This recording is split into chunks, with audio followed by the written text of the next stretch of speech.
Well, Oakland County's oldest hospital under fire tonight and facing disturbing new allegations. Family members of a patient are now coming forward saying their loved one died and they want to know more about what happened. 7 investigator Simon Shaquette is at Pontiac General Hospital working to give them the answers they deserve. We first exposed serious issues involving conditions here at Pontiac General Hospital. Since then, patients and their families have contacted us with more troubling stories. After 53 years of marriage, he was a real funny, friendly man. Norma Reed still smiles when thinking of her late husband, James Dean. He was a character. I don't care what you want to talk about, he knew about it.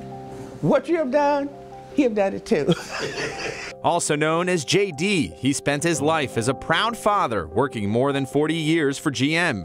He died at the age of 76. He had a bad heart. JD's death on May 16th came a week after he chose to visit the Pontiac General Hospital's urgent care unit. Norma says doctors there decided to admit him for diabetes-related symptoms. He went in for his legs, and then he had started passing blood from the stool. That's when they said they were going to give him a colonoscopy. Following the procedure, JD passed away. What was the explanation you were given? That his heart stopped and they couldn't get it started back.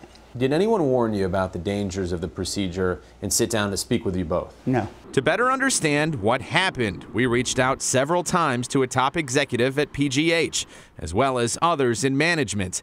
They did not return any of our calls. Just having swollen legs and an elderly patient, this should raise some red flags in a physician's mind. Dr. Amir Alami is a colorectal surgeon who's performed thousands of colonoscopies at Ascension St. John Hospital. A colonoscopy is usually a very safe procedure. It's usually a few patients every 10,000 that would have a severe complication. We asked Dr. Alami for his reaction to JD's death. He says a colonoscopy is rarely necessary as an emergency procedure, and a general evaluation should always be performed first. If somebody has a higher risk, that should be clearly relayed over to the patient and the family. Norma says the loss of her husband has left her with a void that can never be filled. It's pretty lonesome without him.